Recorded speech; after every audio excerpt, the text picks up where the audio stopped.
So this video is about Freud's theory of the unconscious, and in particular his psychodynamic perspective of the human mind, which was also shared by Carl Jung.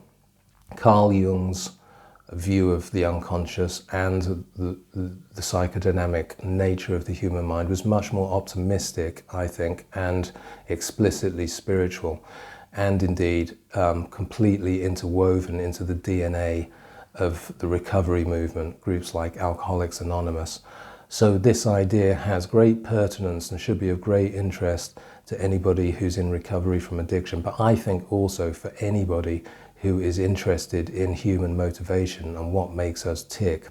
And that includes Freud's theories as well. Most of Freud's theories I don't have a lot of time for, as you can see from my other videos, but this particular part of Freud's work is extremely interesting and, as I said, pertinent not just to addicts in recovery but to anybody. So what is a psychodynamic theory of human psychology? Well, it's the idea that large parts of the mind are unconscious and contain material that's not available for conscious recall, but also that there are kind of multiple warring parts of the mind. The mind has multiple elements in it that don't always agree with each other. So you might think that's quite obvious, but if you think about it, we don't tend to look at ourselves that way. So think of it this way. We tend to think of ourselves as having one distinct personality, right? But that's not how Freud saw it. He saw, as I said, the mind as being composed of multiple warring elements. So think of them as personalities, and distinct personalities, and he often used to talk about the mind in that way. We think we've got one distinct personality, but he saw the psyche as composed of hidden, often antagonistic sub-personalities, a bit like a pantheon of warring gods would be a good way of thinking about it. Think of the Greek gods. They're always at each other, they're always warring with each other. And these gods kind of represent our untrammeled instincts, our ambitions, our wants, a thirst for power, a desire to have sex, or any other type of animalistic gratification. And just like these gods of our pagan forebears, these mental sub-personalities, if you like, need to be appeased. And failing this, according to Freud, they would be repressed and driven into unconscious parts of the mind and buried under the weight of our cultural norms, which by the time Freud and Jung were around was no longer pagan, of course, but highly moral, highly ordered, highly civilized. So the Victorian and Edwardian era was the zenith of respectability, right? So it's interesting that their theories of what's pagan type drives being repressed came to the front then, during that era. And the ultimate goal of Freud's psychoanalytic therapy, which is what his type of therapy was called, was to kind of assimilate these gods or sub-personalities and achieve some kind of unity of mind.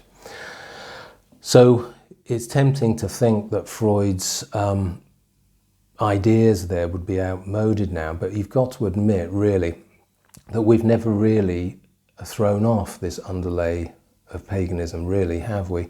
The gods of love, war, and ecstasy are kind of pretty dear to our hearts, I would say. Sometimes you could even say that the ideals of figures like Jesus or the Buddha are ridiculously progressive, because they've never really made a dent. Like, who really behaves that way, right? So in the Freudian model of the mind, the gods could be seen as psychological states or places to which we go when we're under the influence of any particular human emotion or experience, right? So the way we think and feel and behave is not driven by a neat system of interconnected parts that work well with each other to achieve harmony, but rather a system of divergent drives that have very different and often mutually exclusive goals. So this overall idea is not entirely incongruent with modern evolutionary psychology. The idea that there are ancient elements that are motivating us, sort of rumbling away beneath our socially learned niceties. Our human reasonableness, if you like, is a somewhat recent addition and rather weakly wired in, right? So And that's because it stems from neural structures that are, recently evolved and considerably less well-wired in those traits that we share with the rest of the animal kingdom that are much, much older. So, for example, how many of us would say something like, if they were really honest with themselves, they would sit back and think, am I the guy that just did something crazy for the woman I love? Or am I the sensible, rational guy that I thought I was? Or perhaps, am I the man who loves his kids? Or am I the selfish addict that left them in the car outside a drug dealer's house? Right? So that incongruence between who we think we are and who we actually are presents us with a very obvious philosophical problem, right? It suggests that there are multiple versions of ourselves. There's not just one I. So that kind of precisely illustrates the psychodynamic nature of the human mind as Freud and later Jung saw it. One part of our psyche wants to go one way, desiring to have sex with multiple partners, for example, and another part of us wants to go the other way, be a good husband and wife, accord to the cultural norm of monogamy, and so on. And if you think about it, who can honestly say they've never even thought such things, right? And if a thought is unwelcome and sits uncomfortably with the rest of you, then of course it's going to fight for survival in much the same way that any life form would when it's threatened with extinction. If you try to kill it off, it won't work. It will just get stronger, and that's why Freud's description of desires and instincts as personalities works so well. And the idea that if these instincts are repressed, they'll grow and get stronger and then resurface unbidden, as it were. So the famous Freudian slip's a good example of that. An example, husband says, shall we invite Jane to the party? The wife says, do you mean June? My sister's name is June. The husband says, oh yeah, I meant June. And the wife says, so who's Jane? Right? And the answer, of course, is that Jane is that lady at the office who he habitually fantasizes about having sex with, which is a fact he finds disagreeable on a number of levels, because he's a terribly nice chap who just shouldn't be thinking things like that, right? So therefore he conveniently relegates this aberrant thought to a lower level of awareness. Unfortunately for him, his wife, like a lot of people, has an intuitive understanding that there's a thing called the unconscious and senses that all is not well, right? So Freud saw these socially unacceptable, unassimilated drives and instincts as arising out of part of the unconscious that he called the id, which literally means it. And he borrowed that term from Nietzsche. So Nietzsche's sort of showing his visceral poetic genius really in the choice of that word, because it is a good collective term for the avaricious little pagan gods that inhabit our heads, if you like. It sometimes does things that we don't want it to, right? Because it is an animal, right? So surrounding and to some extent, I suppose, controlling our animal it is our socially learned ideas of how we should behave, our identity, our culture, our values, and Freud referred to that part of our psyche as the superego.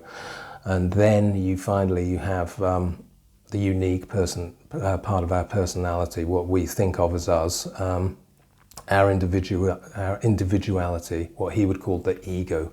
So that's the part of the mind that Freud tried to strengthen through therapy in order to help people break away from the crushing weight of parental and societal expectations on the one hand, and the sort of Dionysian free-for-all of the id on the other. So I like to refer to these three as the id, the superego, and the ego as it, us, and I.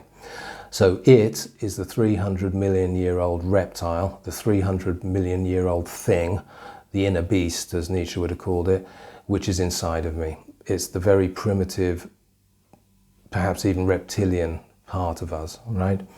Us refers to the part of me, or us, that's largely wider society's expectations of me. I think of it as a kind of nice little dinner party of polite but fake guests with disingenuous smiles.